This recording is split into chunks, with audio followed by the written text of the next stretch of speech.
Hey everyone, and welcome to the College Chats podcast. On this episode, we're going to talk with our guest about the conference, which is arguably serving up the most shocks and excitement so far, which is the ACC. But first, we are the College Chaps, and on the day that we hear of the potential for college football to be played in London next year, I am joined by Derbyshire's answer to Kirk Herbstreit, my good friend Oliver. How are you, sir?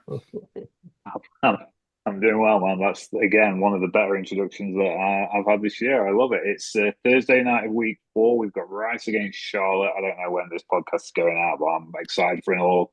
The American Conference clash tonight and some great matchups this weekend. Yes, it is all starting to bubble up quite nicely. You can see, hear, and read work from our guests most places on ESPN. But we're going to talk to him about the ACC, which is what he is well known for, although you'll also see him pop up on Feinbaum or Marty McGee from time to time. So it's awesome to welcome ESPN's and the ACC Network's David Hale. David, hi, welcome. How are you? I am excellent. Thanks for having me. I feel I'm broad, much like college football is trying to broaden their reach overseas. I feel like I'm adding to my branding opportunities here. I appreciate it. Good. Well, we like to be that. We like to facilitate that. It's funny you should. I've always said this. A great guest gives us an awesome segue into our first segment, and I touched a little bit on the fact that it's not confirmed yet. But and we've been well used to having a game in Ireland for many years now, and there's now Michigan are going to play in Germany next year. But a little surprising was the fact that we're going to have a game in London next year if everything can be signed, sealed, and delivered. And it looks as if Kansas are going to play Arizona State in a Big 12 matchup. We didn't have this scheduled for the topics we're going to discuss with you, David, but we're kind of keen to hear from your perspective what you think about college football being played outside of the US, because this is still relatively fresh. Yeah, I think if you talk to coaches, they're probably not the biggest fans because anything that interrupts their routine is disruption, distraction, whatever. I think certainly, I don't know how much there is to this, but if you look at the team that lost the Ireland game each of the last few years, things have not gone well for them afterwards. So I don't know if those are connected. Correlation does not necessarily equate to causation. But I think if you talk to fans, there's usually a lot of enthusiasm about it. I mean, if you're planning road trips around your team's games, and you've probably been to, a lot of, if you're in the SEC, you've been to Baton Rouge or you've been to Gainesville enough times that like something different is fun. And particularly when we're talking about the Big 12, Brett Yormark, their commissioner, has been very vocal about, I want to find ways to increase our revenue. He had talked about playing games regularly in Mexico. I think is good. I think, and the other thing is too. I mean, I think the NFL and they have certainly really embraced playing international games. Is at least a product that I think the average overseas fan has a rough understanding of. The same way that I think there was probably not a great appreciation for European football or soccer, as we idiots call it over here. Um, but people at least understood the basics of the game. The entire idea of like college sports at this level is sort of anathema or foreign to a lot of overseas fans. So I think there's an educational aspect to this too, to draw in new fans and broaden the game's reach beyond just like relying on the NFL to do it. Yeah. It's certainly going to be interesting. Your podcast is now in its seventh season, I think, Ollie, and we've been banging that drum for a little while, and I saw a lot. I mean, I heard a lot last week about the so-called Irish curse, which is kind of getting played quite a bit now, and I think the teams that always lose like to talk about that. But yeah, we are seeing. Well, and we've seen that with the NFL. I think you made that very point, Ollie, on X this afternoon that that this has been happening in the NFL for years, and when teams tend to lose, they tend to. It's whether your season just nosedives after that. David, we know you as an expert on the ACC, and that's really why we want to talk to you. I wanted to start on a positive note to start with in Miami, because Miami have, they for the last few seasons have promised much, but at the end of the day have fallen a little short, and it feels from here looking in that this Miami team's got some substance to it. I guess the first question is the easier of the two. Is Miami the best team in Florida? And then my follow up to that is, could Miami be the best team in the country? Well, it's funny. I do a TV show with my colleague Andrea Adelson, and we just had an argument about this today about Florida State and Miami and who should be paired where. I am still a little, I don't want to say dubious on Florida State because I think that they're probably good, but they're coming off a 2-10 season. I Miami, I think, looks like the most complete team in the ACC and certainly in Florida. They're good kind of everywhere, which was not the case last year. If you go back and look last year, I mean, they were within a breath of the playoff last year if they hadn't blown a 21-0 lead to Syracuse. But it was still a very flawed team that was made better by having Cam Ward, who was the number one overall draft pick. I mean, he was, and not just was he good, but he was one of these guys who could take a completely broken play and turn it into something fantastic. I don't think they have that guy this year, but what they have is a bunch more guys who are doing the right thing more often, so they don't need a hero down after down after down. I watching the Notre Dame game in the opener. It was a tad frustrating to sort of see them go into a shell in the fourth quarter, which is, Mario Cristobal, the coach's game management has been a topic of conversation for many years now. Um, but they won that game and they survived what had been a pitfall for them in a lot of areas. And then they went out and really blew the doors off of a red hot USF team last week. They get Florida this week, which I think is probably a bigger challenge than Florida's 1-2 record would indicate. But I look at Miami. Sometimes you say, like, what do they look like getting off the bus? That looks like a team that can win a national championship getting off the bus. They're big, fast, athletic dudes. They look every bit like an SEC Power or Ohio State. I mean, I think they look the part.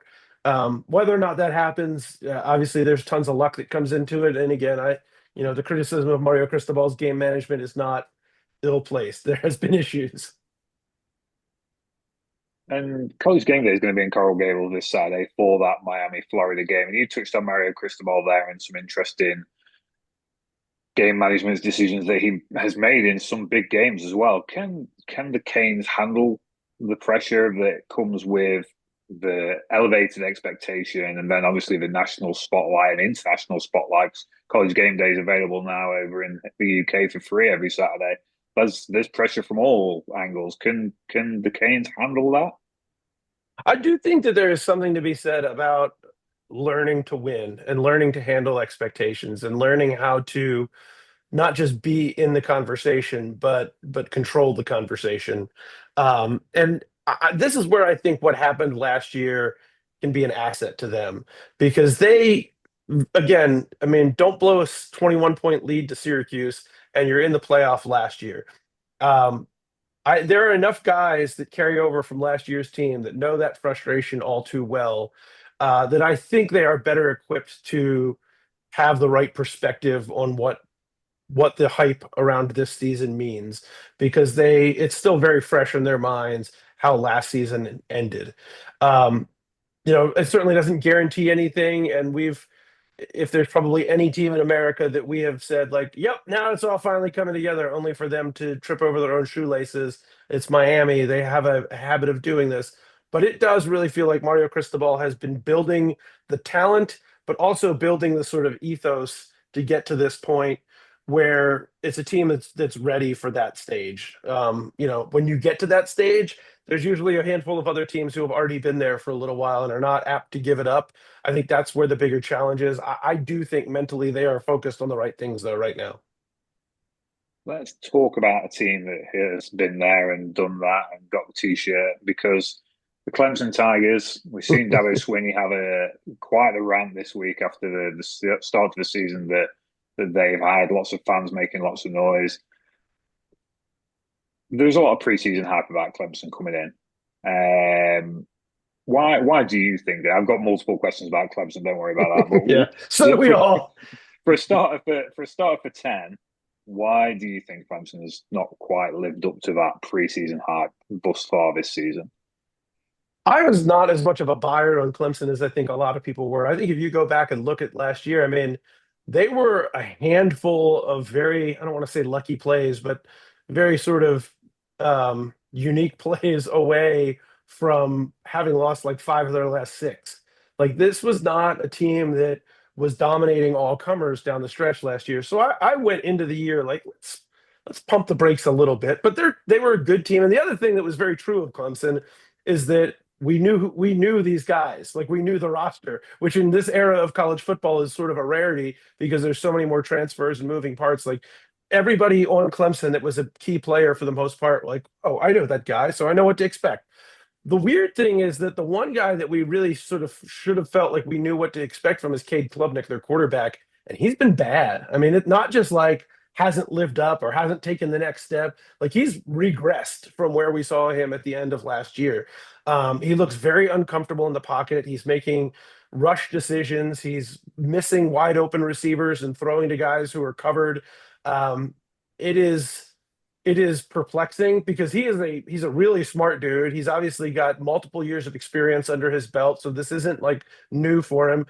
It has not helped. Their best receiver is Antonio Williams, and he got hurt on like the third snap of the opener against LSU and has not been back yet. But they've got plenty of other talented receivers there too. The play calling has felt wonky. Like there's not been a lot of rhyme or reason into a lot of the play calling. It's been a myriad like of just weird things that you wouldn't expect that have all sort of plagued this offense at the same time. And look, the fact of the matter is LSU is a pretty good football team. I think Georgia Tech is a really good football team. Those are the two losses, and they came by a single possession. Like this could be a 3-0 team without much difference, but they were also down 13 to Troy at half. So who knows? I'm not trying to whitewash where they've been. It's not good, but I do think that the road to them being a pretty good team is still wide open for them. How does that? How does that come about? Do you think? How does Dabo turn it around? Because he was pretty heated this week, as we mentioned at the top of the question. Like, how does this transformation from a 1-2 team who were, like you say, down at half to Troy, to a team that can still challenge for the ACC title and then a place in the college football playoff? Dabo's rant this week was pretty great, and he said he's not going to just go to the beach. If he'll leave and go somewhere else, which actually, now that I'm talking to you guys, I feel like opens the door for a real like Ted Lasso situation. Like he quits Clemson, goes over, coaches an EPL team. If anybody's going to be Ted Lasso in this scenario, it's Dabo Sweeney too. I think all of this could work. This could be a great sitcom. Um, the biggest thing is your guys who are your veterans need to start playing like veterans right now, and they're not. Getting Antonio Williams healthy, which I think he's sort of a week to week situation now, helps. Cade Klubnik is better than he has played. The defense has still been very good. The schedule is going to get easier after this. And the other thing we joke about Dabo's rhetoric. He's really good at this though. When Clemson, when he can sell, it's us against the world. That's Dabo's favorite. Like Dabo loves being the underdog, and I think it is challenging for him at times when he's not, because that's his whole life story: is I'm the underdog who has proven myself, even though everybody said I couldn't do it. And he likes making his team into that image. Well, they're there now, and I've talked to multiple coaches who say, like, man, when Clemson's battered and injured, and that's when they're the most dangerous because they tend to embrace those moments. So I mean, you can even go back and look. A couple of years ago, they started what were they 4-4 and reeled off, or had 2-4 and reeled off a bunch of wins at the end. Like this is a team that has a history of count them out and they come firing back. So again, I think most of the pieces are there to be an ACC. I mean, it's never Miami is the most talented team in the conference, but one of those two teams is playing like it, and the other one is playing well below their talent level right now. I hadn't considered the comparison between Dabo and Ted Lasso. Now I can't get it in my head. Season 4 is going to be really very interesting. When we talked about Miami and we talked about the state of Florida, you touched a little bit on the Seminoles, and you mentioned the fact that they were 2-10 last year, and let's get back to that curse of the Irish, right? It was a truly awful season for them, which frankly many people didn't see coming. In the same way as many people didn't see this season coming, right? I don't think so many people, apart from maybe those inside in Tallahassee, saw a win over Alabama. But here we are, and the Seminoles are kind of marching forward. What do you think about the Seminoles for the season? You touched a little bit when you were talking about Miami in your show earlier on. Could the Seminoles be legitimate ACC title contenders? Yeah, I think, I mean, in some ways it's funny because if you go back and you look at just like NFL level talent, I would argue last year's roster might have been a better roster, just sheer talent, but like nothing worked last year. Like for Florida State to be 2-10 is it's impossible. Like that shouldn't be possible that that program can go 2-10. So I assumed coming into this year the pendulum would swing back in the other direction, just law of averages, right? Um, I was dubious about Tommy Castellanos as their quarterback. I didn't like how he handled himself last year at Boston College. I didn't think it was a great fit for Florida State in a lot of ways. Um, he goes and starts talking smack against Alabama over the summer and then backs it up. I did not see that coming either. I don't think there's anything you can write off Florida State. Now, the question that I have, the biggest question that I have is, well, really, there's two things. One is when you get into a game where you're not able to run the ball successfully, consistently, and the game is put on Tommy Castellanos' arm, to me, that's a big question that we have not seen him have to win a game that way or be able to win a game that way. And there will be some teams that challenge them in a way that becomes the case. And then the other thing is when you have a quarterback like Castellanos who does like to run, you open yourself up to an injury. And we saw what happened when you get further into Florida State's quarterback depth chart last year.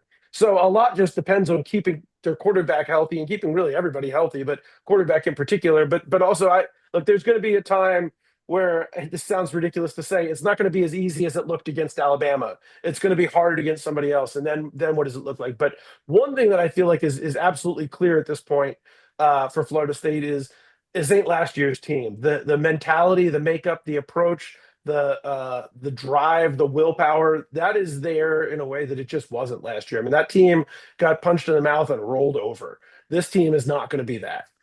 Yeah, and they play they play Miami in a couple of weeks' time, so you've got a real test of abilities at that point. We're going to find out, who's a pretender, who's a contender, or whether we both are contenders, and we get a really great game. So it's certainly going to be a pivotal point in the season, I would have thought.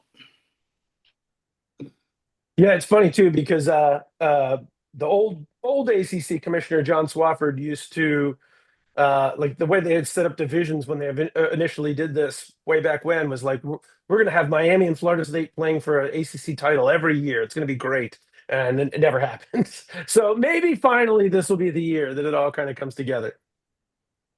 Maybe it will, but maybe it won't, because we'll go from talking about one team that played over in Ireland last year to a team that surprised everyone when they were here last year and isn't a surprise anymore, and that's Georgia Tech. You touched on Georgia Tech a little bit back, saying they might be one of the best teams in the conference.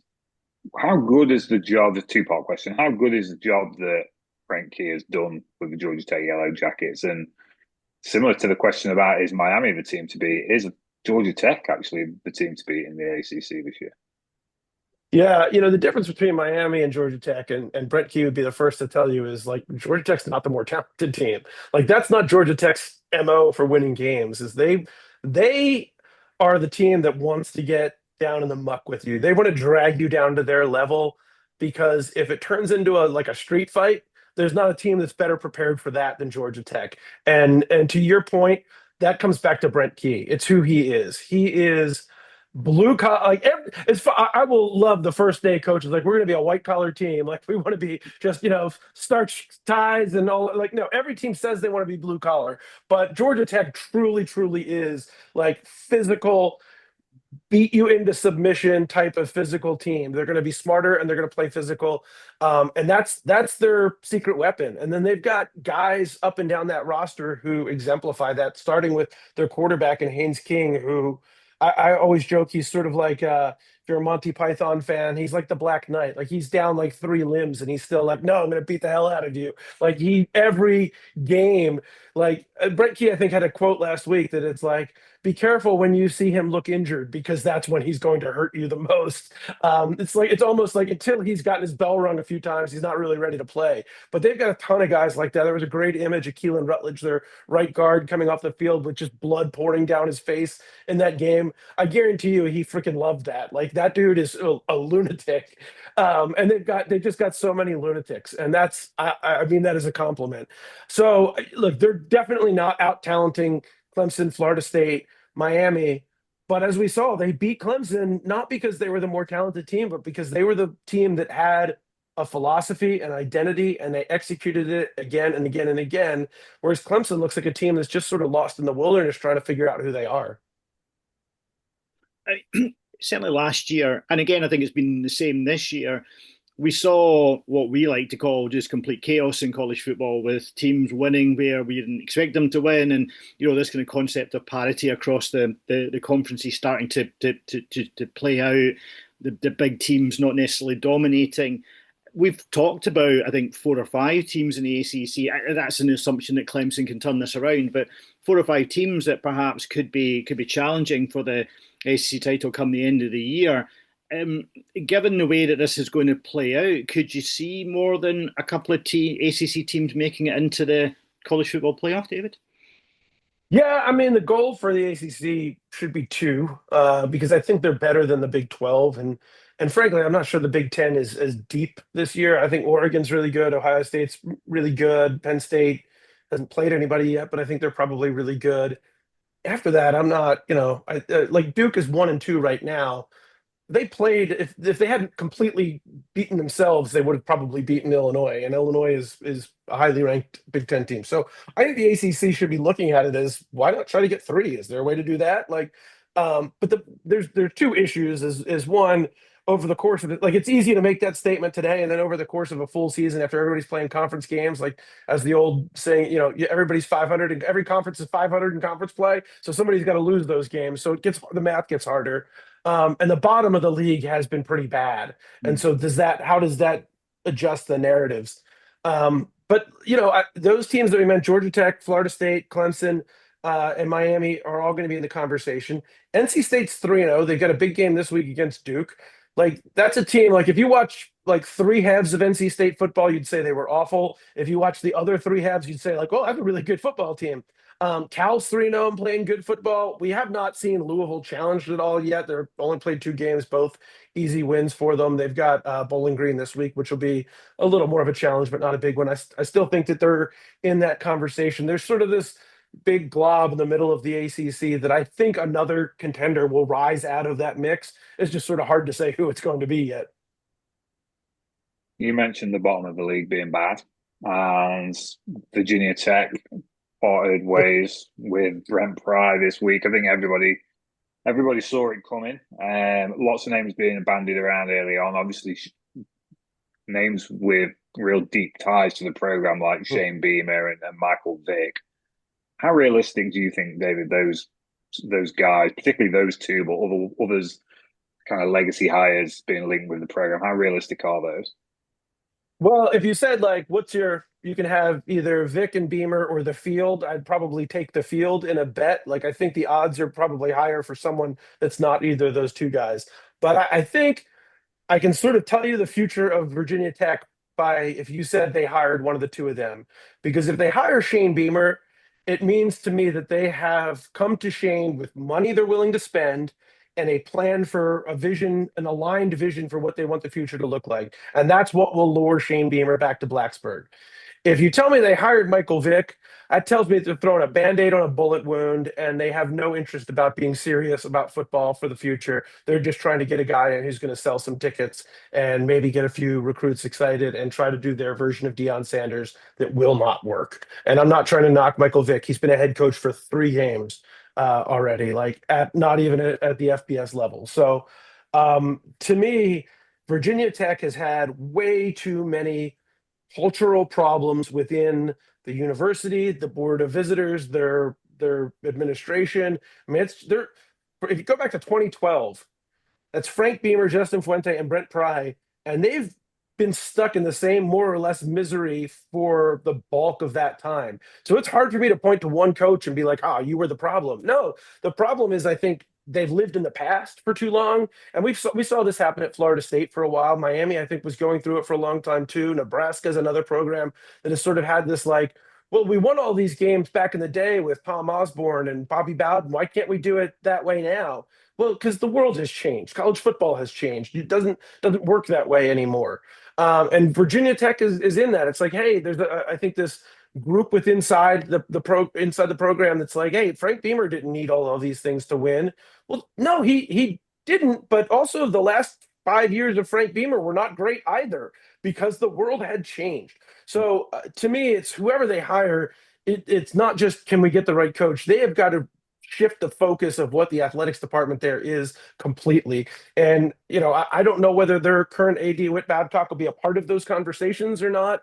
But he was pretty blunt in talking to their board of visitors a few weeks back about like, we need to spend a lot more money. And if we want to be relevant at whatever the next iteration of college football is, like those decisions have to be made right now.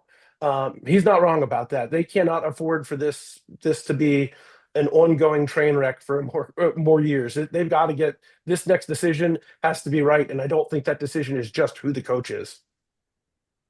There's a couple of intriguing names out there as well, who haven't currently got jobs, who could come in and almost have a runway into next season with whatever structure Virginia Tech embraces as a football program and how much resources they put into it and how serious they are about being a contender. Some of those names being bandied around: Jimbo Fisher, Pat Fitzgerald, Coach O. What's your thoughts on some of those names being bandied about? I'll throw another one out there too, is Dave Clawson, who retired at Wake Forest after last season, but he interviewed for the Virginia Tech job when Brent Pry got it and turned it down for some of the same reasons we were just discussing. For me personally, as a reporter who covers Virginia Tech, please hire Ed Orgeron. Please, please, please. I would love nothing more than that. I think Jimbo Fisher is not a crazy idea. You probably do not have to pay him as much because he got a real nice check from Texas A&M to go away. He has regional ties. He grew up in West Virginia, son of a coal miner. Like he sort of gets that part of the country. He is a good recruiter. He is a good football coach. When he has struggled, it is because he hasn't had a quarterback. And I think quarterback development, I mean, that's the biggest thing for every program everywhere. If you hire Jimbo and you can go spend some money and get yourself the right quarterback, that to me could be a winning formula there. Some of the other names, Pat Fitzgerald, I like him as a person and as a coach, but he was not exactly setting the house on fire with his last few years at Northwestern either.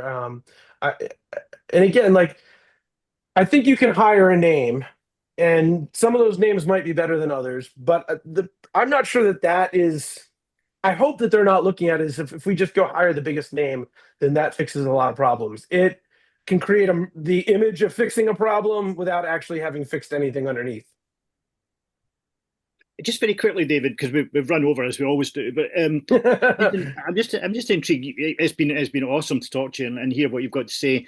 You talked about hiring a big name. We've gone 30-something minutes and we've not talked about Bill Belichick. What's it been like? What's it been like with Belichick in the conference and covering it? Yeah. Well, my feelings on how excited I would be to cover Coach O, the exact opposite of that is how I feel about covering Bill Belichick. He's tough, man. He's a tough person to deal with. It is incredibly insular there, which especially coming off of having been around Mac Brown, who is the most welcoming, polite Southern gentleman that you will ever meet. Belichick's answer to anyone who is not within that building already is like, get the F out. I don't need you around here. Including NFL scouts, which is crazy to me. My concern, we spent an off season enjoying the TMZ style drama of Bill Belichick and his girlfriend. That never bothered me. Frankly, I think his girlfriend's great and it's great stories. And, if people who are not interested in football are talking about North Carolina, to me, that's not a bad thing. What was overlooked in that was the way he sort of has surrounded himself with people who are loyal to him, but not necessarily the best hires. So you look at his assistant coach staff and you say, all right, how many coaches around the ACC at that same position are better? And it's most like, I don't know how many of those guys from that staff you would hire for any of the other staffs that are contending in the ACC right now. And you saw that show up against TCU. I'll be very interested. Like, a decent UNC team should be able to beat UCF this week. But anything close to what we saw in the opener is going to get torched by UCF. This will be a very telling game for UNC. I've said from the outset, I hope that they're either really good or really bad, because if they're like 7-5, 8-4, it's not interesting. And we spent a whole year dealing with Bill Belichick's bullshit for something that wasn't all that interesting. So, I don't know. We'll see which direction it goes in after this weekend. Listen, David, you've been an excellent guest. This is the point in the episode when we ask our guests where our listeners and our viewers can find them. I think most people are familiar with your work, but more importantly, what are you working on that we can all watch out for and we can read in the coming weeks? Well, so you can find me on any of the social medias at a David Hale joint. I stole that from Spike Lee. He didn't trademark it, so it's all mine now. And then, of course, my show with Andrea Adelson's Inside Access. It's on ACC Network, 5 p.m. Eastern time. I don't know what that makes it anywhere else that people might be listening. But it's on podcast now. We do like a podcast version of it. So any of your favorite podcast formats, go find it and subscribe and say nice things about us. That would be great. What am I working on? I don't know. I don't really have. Here's what I did. I spent like the whole off season saying I got all these stories I'm going to do. They all came due in like the last 2 weeks of August and the first 2 weeks of the season. So like I was in a bunker for a month and a half just writing, and I finally got them all out. And now I'm like, I don't think I need to write anything for the rest of the season. We'll just call it a year. I'm done. That sounds great. It does for the rest of the year. I'm going to take that approach. I think that's great. I'm not going to write again this year. That's all from us on this episode. Thanks to David and Ollie for their brilliant input. Thanks to you for listening and supporting us. We really appreciate it. Stay safe and well, and catch you all next time.